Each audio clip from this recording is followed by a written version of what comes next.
दुसरं हे हे तुमच्यासाठी सुद्धा आहे.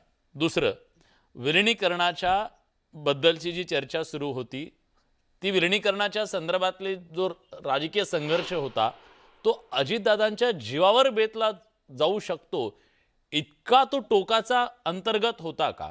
तसे अंतर्गत प्रवाह इतके टोकाचे होते का, जे मांडणी आता ते करतायत? तुम्हाला हे मान्य आहे का?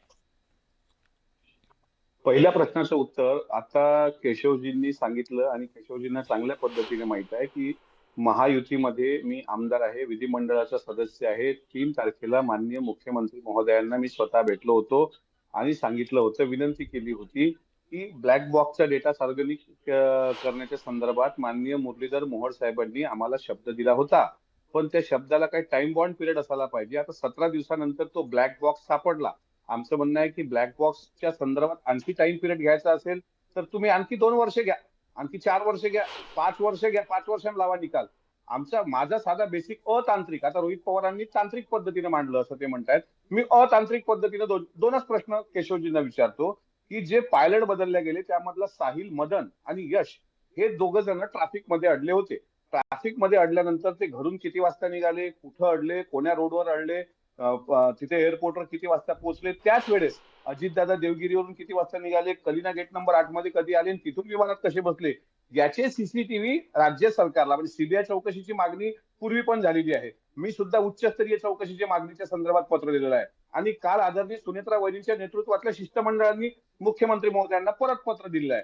माझं पत्र विधिमंडळ सदस्य असताना जर कचऱ्याच्या टप्प्यात टाकलं गेलं असेल आणि 7 दिवसात जर कुठलं उत्तरच भेटत नसेल तर रोहित पवारांचा विषय थोडा बाजूला राहू द्या.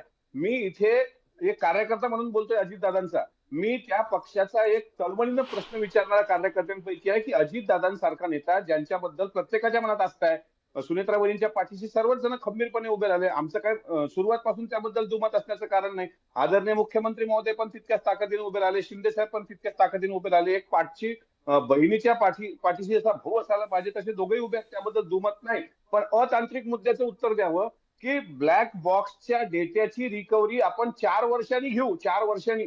पण सीसीटीव्ही फुटेजचं सांगा ना काय. पहिला सीसीटीव्ही फुटेज याला किती टाइम बॉन्ड पिरियड पाहिजे. स्वतः मुरलीधर मोहोळांनी 15 दिवसाचा टाइम पिरियड मागितला होता. विमान अपघाताच्या 17 दिवसानंतर फक्त तो ब्लॅक बॉक्स दिसतोय. ठीक आज आहे, जय पवारांनी विचारतो. ऐका दुसऱ्या प्रश्नाचं उत्तर तर ऐका. दुसरा प्रश्न जो तुमचा होता तो होता विलिनीकरणाच्या चर्चेच्या संदर्भात इतक्या टोकाचा निर्णय हो किंवा इतक्या टोकापर्यंत कोणी जाऊ शकतो का. मी विलिनीकरणाच्या चर्चेच्या स्कोपच्या बाहेरचा व्यक्ती आहे. मी पार्लमेंटरी बोर्डच्या पक्षाचा सदस्य नाही. त्यामुळे दादांनी कोणासोबत बैठका घेतल्या आणि बैठका घेतल्यानंतर काय चर्चा झाली आणि कोण प्रदेशाध्यक्ष होणार होतं याबद्दल मला अजिबात माहिती नाही. मी फक्त आजच्या चर्चेमध्ये केशवजींना विचारतोय की मी जर महाराष्ट्राच्या विधिमंडळाचा महायुतीचा सदस्य असेल आणि 3 तारखेला जर मी पत्र दिलं असेल, मी जर माझ्या पत्राच्या माध्यमातून अमित शहाजींची वेळ मागितली असेल, मी आमचे खासदार अनुप धोत्रेंच्या माध्यमातून नायडूंची भेट मागितली असेल, तर मग मला किंमत नाही आहे की माझ्या पत्राला किंमत नाही आहे. फक्त सीसीटीव्ही फुटेज. ठीक आहे, ठीक आहे, ठीक आहे. मी विचारतो काय माहितीये का, जसे अनेक प्रश्न ह्या तपासाच्या बद्दलचे अनुत्तरित आहेत, तसं तुमच्या ते विलिनीकरणाचं झालंय. अनेक प्रश्न असे आहेत त्याच्या प्रश्नांची उत्तरं तुम्ही दोघेही आम्हाला जी हवी आहे ती देत नाहीत. तुम्हाला जेवढं पाहिजे तेवढंच बाहेर काढता आणि त्याच्यावरून सगळी चर्चा होते. केशवजी, त्यांचं म्हणणं आहे आम्ही सातत्याने मांडतोय किमान प्राथमिक अहवाल तरी यायला हवा होता आणि काही प्रश्नांची उत्तर मिळाली असती तर कदाचित हा धुरळा खाली बसला असता.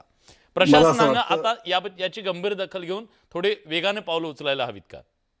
मला असं वाटतं सगळ्यात पहिलं तर ते मला का प्रश्न विचारते, मला कधी याचं उत्तर मला मगापासून विचार करत होतो की नेमकं मला काय विचारताय ना. मी विमान कंपनीचा काही संबंध, माझा संचालक आहे. 1 मिनिट माझं पहिला अमोलजी पूर्ण होऊ द्या. अमोलजी माझं पूर्ण होऊ द्या, विनंती माझी पूर्ण होऊ द्या. असं आहे की या सगळ्या विषयाला मी ऐकून घेतलं, आता माझं ऐकून घ्या. त्यामुळे मत असं आहे की मी त्या विमान कंपनीचा संबंध नाही. सत्ताधारी आहात तुम्ही म्हणून ते तुम्हाला विचारतो. अमोलजी खरं म्हणजे महायुतीचे बोलतो, माझं पूर्ण होऊ द्या आता.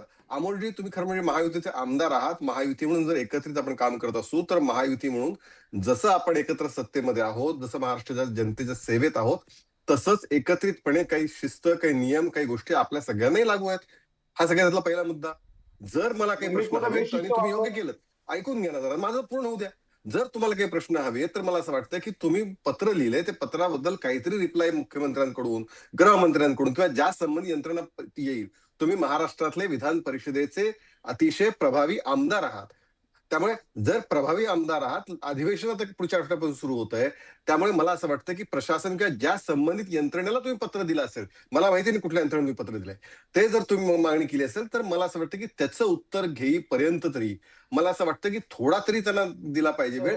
त्याचा वेळ योग्य काय? त्याचा time bond माझं असतो केशवजी. अमोलजी पूर्ण अरे होतं अरे माझं. अरे अरे. असं आहे की बरोबर अयोग्य, नाही. तो वेळ अयोग्य, योग्य, इतक्या दिवसाचा मला त्याबद्दल मला काही म्हणायचं नाही. माझं त्याबद्दल काही भाष्य नाही, माझं काही त्यातलं ज्ञान नाहीये. त्यामुळे सगळ्यात महत्वाचं असं आहे की तुम्ही जरूर मागितलं पाहिजे. तुमचा तो अधिकार आहे. तो अधिकार बजावताना तुम्ही मला एका आपल्या सत्ताधारी पक्षातल्या सहकारी पक्षाला डायरेक्ट तुम्ही मला हे उत्तर द्या. अहो मी नाही, संबंधित यंत्रणा, सरकार, तुम्ही आमदार आहात, तुम्ही तिथे मागितलं पाहिजे, तिथून तुम्ही उत्तर मागितली पाहिजे.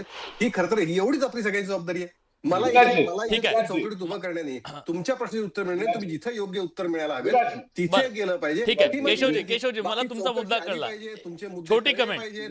छोटी या तुमच्या comment. मताशी मी 100% सहमत आहे अमोलजी. त्याबद्दल शंका वागायचं कारण नाही. आमदार साहेब, Yes. छोटी कमेंट. विलासजी, छोटीच कमेंट सांगतो मी. केशवजींना आरोपीच्या पिंजऱ्यात किंवा प्रश्न विचारलेला नाही. केशवजी हे एक सत्तेतले आहेत, एक स्पोक्स पर्सन त्या पक्षाचे आहेत. मला वाटत होतं आजच्या चर्चेमध्ये दोन्ही पक्षाकडून 2 आमदार येतील, विधान परिषदेचे किंवा विधानसभेचे. तसं काही झालेलं नाही. पण ठीक आहे, ते पक्षाचे एक ज्येष्ठ नेते आहेत, दुसरे पण ज्येष्ठ नेते त्या पक्षाचे आहेत. माझं म्हणणं असं आहे की आता ते काय म्हणतात, केशवजी काय म्हणतात की आपण थोडासा संयम पाळला पाहिजे, शिष्टाचार समजला पाहिजे. संयम आणि शिष्टाचार आपण 17 दिवस झाले पाळूनच राहिलो. 15 दिवसानंतर ब्लॅक बॉक्सचा डेटा हा विदेशात पाठवला जाईल असा अहवाल येतो. आणि आता मी पत्र दिलं मागच्या मंगळवारी. अहो मुख्यमंत्री कार्यालयातून, ठीक आहे ना बाबा, मुख्यमंत्री कार्यालयातून एखादी की तुम्ही सर्वोच्च न्यायालयाच्या अंतर्गत किंवा माजी सरन्यायाधीशांच्या अंतर्गत ती एका चौकशी लावण्याच्या संदर्भात माननीय मुख्यमंत्र्यांना पत्र दिलेलं आहे. त्या पत्राचा विचार केला जाईल. अशी चिरकूट पण आलेलं नाही. म्हणजे विधिमंडळ सदस्याच्या पत्राला काही त्या ठिकाणी किंमत आहे की नाही, हा मला प्रश्न पडतो. मी काय मागितलं, सीसीटीव्ही फुटेज द्या. मला अजूनही महाराष्ट्रातला कोणी सांगू शकत नाही की साहिल मदन आणि यश हे जे 2 नमुने आहेत या प्रकरणामधले, हे घरून किती वाजता निघाले आणि कुठं होते, कोण्या ट्रॅफिक मध्ये अडले होते, आणि आता जे जिवंत आहेत की गेले वर. एवढंच सांगा ना. ब्लॅक बॉक्सच्या डेटा नंतरचा विषय आहे. हे कुठं आहेत ही दोघं, साहिल मदन ठीक आणि आहे. यश? ठीक आहे. सुनीलजी, शेवटची कमेंट तुमची, शेवटची कमेंट. विलासजी, तुम्हाला आता जे माझा शेवटचा प्रश्न थेट आहे, हो की नाही सांगा. ह्या सगळ्यातनं तुम्ही सुद्धा राजकारण चमकून घेण्याचा प्रयत्न करताय का? अजिबात नाही. कारण हे जे तुमचा रोग आक्षेपार्ह जो प्रश्नांचा दिसतोय तो दोघांकडे नाही. दिसतोय. मी आपल्याला सांगू इच्छितो की आम्ही फक्त सीबीआयच्या मागणी संदर्भात पण हे नाही केलेलं. सीबीआयची मागणी आता दादांच्या पक्षाने केली, आम्हाला मान्य आहे. पण सीबीआय बरोबर केंद्रातले प्रमुख लोक, राज्यातले म्हणजे ज्यांना या विषयातलं समजतं अशी कमिटी, आणि या सगळ्यांकडनं हे जे असे प्रश्न, बेसिक प्रश्नांनाही उत्तर देऊ शकत नाही डीजीसीए, अशी परिस्थिती आहे. तुम्हाला जर सीसीटीव्ही मिळू शकत नसेल, ब्लॅक बॉक्स मिळू शकत नसेल, त्याचा डेटा 2 ते 3 दिवस लागतात तज्ञांना त्याचं सगळं सॉर्ट आउट करायला. तुम्हाला महिना लागत असेल तर ते सारखं लांछनास्पद काही नाही. एवढा मोठा राज्यातला नेता गेला, त्याच्या संदर्भात जे काही सगळी चर्चा चालू आहे, लोकांना संशयाच्या इतकं धुकं वाढलंय की त्याच्यात तुम्हाला प्रश्नांची उत्तरच देता येत नाहीत. जर संयम पाळा असं जर सांगत असेल तुम्ही 10 वर्षाचा संयम पाळा असं तर टाइम लिमिट द्या.